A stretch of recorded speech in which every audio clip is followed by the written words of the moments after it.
അപ്പോൾ ഞാൻ അച്ഛന് ആവശ്യമായ സന്ദേശം നമ്മളോട് പറഞ്ഞതുകൊണ്ട് ഞാൻ വിപുലമായിട്ടൊന്നും പറയുന്നില്ല. ഞാൻ സാധാരണ ഒരു കഥ പറയാറുണ്ട്, ഇവിടെ ഇതുവരെ പറഞ്ഞിട്ടില്ല കഥ. നിങ്ങൾ ആനയെ കണ്ടുണ്ടോ? ആനയെ കണ്ടിട്ടുള്ളവരൊന്ന് കൈ ഉയർത്തി. ആന എങ്ങനെ ഇരിക്കുമോ? ആന കറുത്തയാന്നോ വെളുത്തയാന്നോ ചുമന്നയാന്നോ മഞ്ഞയാന്നോ എങ്ങനെ ഇരിക്കും ആന? കറുത്ത ആനയാ അല്ലേ? അപ്പം ഞാൻ ഒരു കറുത്ത ആനയുടെ കാര്യമാണ് പറയുന്നത്.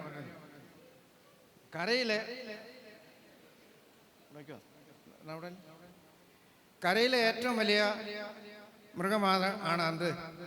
ആന. അപ്പോൾ ഒരു കറുത്ത ആനയുടെ കാര്യമാണ് പറയുന്നത്. ഞാൻ പണ്ട് ഈ സ്കൂളിൽ പഠിക്കുന്ന സമയത്ത് ആനയെ കാണാൻ വലിയ ഇഷ്ടമായി. അപ്പോൾ ആനയെ ഈ അമ്പലത്തിൻ്റെ പരിസരത്ത് എവിടെയെങ്കിലും കെട്ടിയിട്ടുണ്ടെന്ന് പിള്ളേർ പറയുമ്പോൾ വീട്ടിൽ പോകാൻ 1 കിലോമീറ്റർ ഡിസ്റ്റൻസേ ഉള്ളെങ്കിലും ഒരു 4 കിലോമീറ്റർ നടന്ന് ഈ ആനയെ കണ്ടേച്ചേ പോകത്തുള്ളൂ. അന്നത്തെ കാലത്ത് അങ്ങനെയൊക്കെയാണ്. ആനയെ ഒന്ന് കാണും. അപ്പോൾ ഈ ആനയ്ക്ക് കൊടുക്കാൻ വേണ്ടി എന്തെങ്കിലും മടലോ ചക്കയോ ചക്കമടലോ എന്തെങ്കിലും കൊടുക്കും. അപ്പോൾ ആനയോട് അതന്നെ മാത്രം. അപ്പോൾ ആനയെ കാണുമ്പം പറയും സലാം മക്കള. അപ്പോൾ ഒരു വേലായുധൻ ആനയെന്ന് പറയുന്ന ഒരു ആനയുണ്ടായിരുന്നു ഞങ്ങളുടെ അടുത്ത്, അതിൻ്റെ പേര് വേലായുധൻ. അപ്പോൾ ഈ ആനയുടെ അടുത്ത് ചെല്ലുമ്പോൾ സലാം വെക്കാൻ പറയുമ്പോൾ ആന എന്തോ എന്ന് പറഞ്ഞാൽ തുമ്പിക്ക ഉയർത്തി ഇങ്ങനെ കാണിക്കും. അപ്പം അതിന് ഈ സാധനം നമ്മൾ ഇട്ട് കൊടുക്കും. അപ്പം ഒരു ദിവസം ഈ ഞാൻ പറയാൻ പോകുന്ന കറുത്ത ആന ഇങ്ങനെ പിള്ളേർ കൊടുത്ത എല്ലാം അങ്ങ് തിന്നു. എന്തോ ചെയ്തു? പിള്ളേർ കൊടുത്ത എല്ലാ സാധനവും തിന്നു. എന്തൊക്കെയാണെന്നറിയാമോ? എന്തൊക്കെയാണ് തിന്ന്? ചക്ക, മടല്, പിന്നെ കൊടുത്തെല്ലാം ഈ പിള്ളേരെ വിശ്വസിച്ച് പിള്ളേർ കൊടുത്തതും വലിയവർ കൊടുത്തതും എല്ലാം വിശ്വസിച്ച് എന്തോ ചെയ്തു? അങ്ങ് തിന്നു. അങ്ങനെ ഒരു 3-4 ദിവസം കഴിഞ്ഞപ്പോൾ ഈ ആന എന്തെന്നറിയാമോ? ഈ ആന കാണാനായിട്ട് പിള്ളേർ തിരക്കി വന്നപ്പോൾ ഈ ആന ചലനമറ്റ് കിടക്കുക. എങ്ങനെ കിടക്കുക?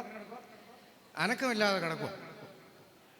അപ്പോൾ ഇനി ചത്തയാന്നോ ഉറങ്ങുവാന്നോ എന്ന് അറിയാൻ വേണ്ടി പിള്ളേരെന്ത് ചെയ്തു? ഒരു കല്ല് എടുത്ത് ബും, കല്ലെടുത്ത് അതിൻ്റെ വയറിലോട്ട് എറിഞ്ഞു. അപ്പോൾ ഉടനെ ബും ശബ്ദം കിട്ടും. അപ്പോൾ 2-3 പ്രാവശ്യം കല്ലെടുത്ത് എറിഞ്ഞിട്ട് എന്തോ എന്നറിയാം, ഈ ആനയ്ക്ക് അനക്കമില്ല. പിള്ളേർ തീരുമാനിച്ചു ഈ ആന ചത്തുപോയി എന്ന് തീരുമാനിച്ചു. അപ്പം ഇനി ഇതിൻ്റെ ആനയുടെ മരണകാരണം അന്വേഷിക്കാൻ വേണ്ടി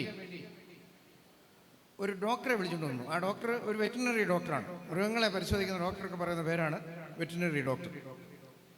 ഈ വെറ്റിനറി ഡോക്ടർ വന്ന് ഈ ആനയുടെ വയറൊക്കെ കീറി ഇത് പരിശോധിച്ചപ്പോൾ അതിന് വേണ്ട ആഹാരം മാത്രമല്ല, വേണ്ടാത്തത് ഒരുപാട് സാധനങ്ങൾ എന്തോ കിടപ്പുണ്ട് ഇതിൻ്റെ വയറ്റിൽ കിടപ്പുണ്ട്. മനസ്സിലായി? ചക്കമടലും പിന്നെ മാങ്ങാണ്ടിയും മാങ്ങായും ദഹനമുള്ളത് ദഹിക്കാത്തത് വേണ്ടാത്ത ഒരുപാട് സാധനങ്ങൾ ഇതിൻ്റെ വയറ്റിൽ, ഇതിൻ്റെ പോസ്റ്റ്മോർട്ടം നടത്തിയപ്പോൾ ഇതിൻ്റെ വയറ്റിൽ കിടപ്പുണ്ട്. ഉടനെ ഈ ഡോക്ടർ അതിൻ്റെ യഥാർത്ഥ ഉടമസ്ഥനോട് പറഞ്ഞു, ഈ ആനയ്ക്ക് തിന്നാൻ പാടില്ലാത്ത ഒരുപാട് സാധനങ്ങൾ ഈ ആന തിന്നിട്ടുണ്ട്. കാരണം ഈ പിള്ളേർ കൊടുത്തതെല്ലാം പിള്ളേരെ വിശ്വസിച്ച്, വലിയവർ കൊടുത്തതെല്ലാം വലിയവരെ വിശ്വസിച്ച് ഈ ആന എല്ലാം ഭക്ഷിച്ചതുകൊണ്ടാണ് ഈ ആന ചത്തുപോയിരിക്കുന്നത്. ഞാൻ ഈ പറഞ്ഞത് എന്താണെന്നറിയാം? നമ്മൾ ഈ ലോകത്ത് ജീവിക്കുമ്പോൾ വേണ്ടതും വേണ്ടാത്തതുമായ ഒരുപാട് സാധനങ്ങൾ നമ്മുടെ കൈക്കുമ്പിളിൽ, ഇന്നത്തെ ആധുനിക യുഗത്തിൽ കമ്പ്യൂട്ടർ യുഗത്തിലാണ് നമ്മൾ കഴിയുന്നത്, നമ്മുടെ കൈക്കുമ്പിളിൽ വിരൽത്തുമ്പിലുണ്ട്. ഒരു കാലത്ത് നമ്മൾ ഒരു വീട്ടിലൊരു മരണം നടന്നാൽ, എൻ്റെ ചെറുപ്പകാലത്ത് അടുത്തൊക്കെ വീടിന് മരണം നടന്നു. തിരുവല്ലായിലാണ് ബന്ധു ഉള്ളത്, അല്ലെങ്കിൽ കോട്ടയത്താണ്. ബന്ധു വരുമ്പോഴത്തേക്ക് അടക്കം കഴിഞ്ഞ് 2 ദിവസം കഴിയും. അല്ലെങ്കിൽ എഴുത്തെഴുതി അയച്ച് ബോംബെയിൽ ഇത് ചെല്ലും, അല്ലെങ്കിൽ കമ്പി അടിക്കുക എന്ന് പറയുന്ന ടെലിഗ്രാം സംവിധാനമുണ്ട്. അത് ഈ അടുത്ത സമയത്താണ് നിന്ന് പോയത്. എന്നാൽ ഇന്നിപ്പോൾ അതല്ല. ഒരു ഫോൺ കോളിൽ ലോകത്തിൻ്റെ ഏത് കോണിലിരിക്കുന്ന ആളും 2 ദിവസത്തിനകം നമ്മുടെ വീട്ടിലെത്തും, അല്ലെങ്കിൽ 1 ദിവസത്തിനകം എത്തും. ഫ്ലൈറ്റും സൗകര്യങ്ങളും കറക്റ്റാണെങ്കിൽ 1 ദിവസത്തിനോ 2 ദിവസത്തിനോ എത്തും. എന്നാൽ ഒരു കാലത്ത് ഇന്നിപ്പോൾ ആധുനികമായ വാർത്താ വിനിമയ സംവിധാനങ്ങൾ, അറിവ് ലഭിക്കുന്നതായിട്ടുള്ള സംവിധാനങ്ങൾ നമ്മൾ നെറ്റിലോ യൂട്യൂബിലൊക്കെ അടിച്ചു കഴിഞ്ഞാൽ ഏത് മേഖലകളെക്കുറിച്ചും ഏത് അറിവിൻ്റെ ശൃംഖലകളെക്കുറിച്ചുമുള്ള കാര്യങ്ങൾ നമുക്ക് വിരൽത്തുമ്പിലുണ്ട്.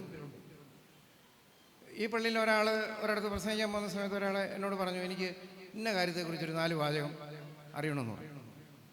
അപ്പോൾ ഞാൻ നോക്കിയപ്പോൾ അത് എൻ്റെ കയ്യിൽ ഡോക്യുമെൻറ്റ്സൊക്കെ ഇരിപ്പുണ്ട്. അതൊക്കെ നോക്കിയെടുക്കുമ്പോഴത്തേക്ക് 2 ദിവസം എടുക്കും. ഞാൻ യൂട്യൂബിൽ അടിച്ചു നോക്കിയപ്പോൾ ഈ പറയാൻ പോകുന്ന എല്ലാം അതിനകത്ത് കയറി വന്നു. അപ്പോൾ എന്താണ് ഇപ്പോൾ ആ സംവിധാനം എത്ര വലുതായിരിക്കുന്നു എന്നുള്ളത് നമ്മൾ ഓർക്കണം. അപ്പോൾ അപ്പോൾ അറിവിൻ്റെ ശൃംഖലയാണെങ്കിലും റിസർച്ച് ചെയ്യുന്ന സംവിധാനങ്ങളാണെങ്കിലും എല്ലാം വിരൽത്തുമ്പിലാണ്. അപ്പോൾ വിരൽത്തുമ്പിൽ കിട്ടുന്ന ഒരു കാലഘട്ടത്തിലാണ് നമ്മൾ ജീവിക്കുന്നത്. ഈ വിരൽത്തുമ്പിൽ എന്തോ ഉണ്ട്? നമുക്ക് അറിവും വേണ്ടതും വേണ്ടാത്തതും എല്ലാം ഉണ്ട്. ഇന്ന് ഡൈവേഴ്സിൻ്റെ കാലഘട്ടമാണ്. കൊച്ചു പിള്ളേരോട് പറഞ്ഞാൽ മനസ്സിലാകത്തില്ല, എന്നാൽ വിവാഹത്തിന് വേണ്ടി ഒരുങ്ങുന്നവരോട് പറയട്ടെ, ഡൈവേഴ്സിൻ്റെ കാലഘട്ടമാണ്. എന്തുകൊണ്ടാണ് ഈ ഡൈവേഴ്സ് കൂടുതൽ ഉണ്ടാകുന്നതെന്ന് അറിയാമോ? കല്യാണത്തിലേക്ക് പ്രവേശിക്കുന്നതിന് മുമ്പേ കല്യാണം എന്താണെന്നും കല്യാണം കഴിഞ്ഞ് എന്താണെന്നും ഒക്കെ അതിനകത്ത് പഠിക്കും. പിന്നാണ് യഥാർത്ഥ ജീവിതത്തിലേക്ക് പ്രവേശിക്കുമ്പോഴറിയുന്നത് മറ്റേത് കണ്ട പോലെ അല്ലല്ലോ ഇത് എന്ന് പറയും. ഉടനെ തന്നെ കെട്ടി പൊട്ടി ഡൈവേഴ്സായി രണ്ടായിട്ട് തീരും. അതാണ് ഇന്നത്തെ ലോക സമൂഹത്തിൽ സംഭവിക്കുന്നത്.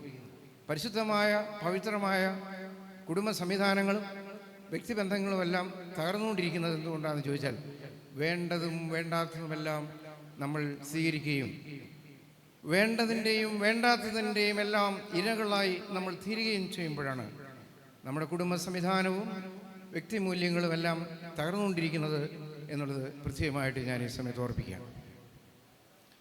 അതുകൊണ്ട് നമ്മൾ സൺഡേ സ്കൂളിൽ പഠിക്കുമ്പോൾ 10 വർഷമോ 15 വർഷമോ 13 വർഷമോ പഠിക്കുമ്പോൾ നമുക്ക് ലഭിക്കുന്ന മൂല്യങ്ങൾ എത്ര വലുതാണ്. ഞാനിവിടെ പലപ്പോൾ പറയാറുണ്ട്, ഞാൻ BA ഫൈനൽ ഇയർ പഠിക്കുമ്പോൾ കൊല്ലത്ത് SN കോളേജിൽ MA പഠിക്കാൻ ചെല്ലുമ്പോൾ ജെ.സ്റ്റോപ്പിലെ ഫൈനൽ ക്ലാസ്സിലെ കുട്ടിയാണ്. അന്ന് ഈ SN കോളേജിൽ പഠിക്കുന്ന പിള്ളേരൊക്കെ ഒരു ജില്ലയിൽ തന്നെ വളരെ കുറച്ച് ആളുകളേ ഉള്ളൂ. അന്ന് ഈ കൊട്ടാരക്കര ഏരിയയിൽ നിന്ന് പോകുന്ന 2-3 പിള്ളേരേ ഉള്ളൂ. അതിലൊരാൾ കൊല്ലൂന്ന് വരും. അയാൾ ഇപ്പോഴത്തെ മുനിസിപ്പൽ ചെയർമാൻ എൻ്റെ കൂടെ ബസ്സിൽ SN കോളേജിൽ പഠിക്കാൻ വന്ന ആളാണ്. SN കോളേജിലും പാത്യമായാലും ഈ ബസ്സിൽ പോകുന്ന 2-3 പേരുള്ളൂ. ഇപ്പോൾ ഇഷ്ടംപോലെ ആളുകളുണ്ട്.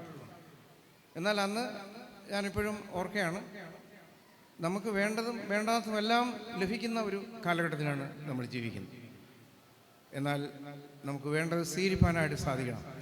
ഞാൻ പറയാൻ വന്നത് എന്താണെന്ന് ചോദിച്ചാൽ, അന്ന് ഞങ്ങൾ പഠിക്കുമ്പോൾ BA ഫൈനൽ ഇയറോ MA ഫസ്റ്റ് ഇയറോ പഠിക്കുമ്പോൾ ജെ.സ്റ്റോപ്പിലെ കുട്ടി എന്ന് പറഞ്ഞാൽ ഒരു അതിശയവുമില്ല.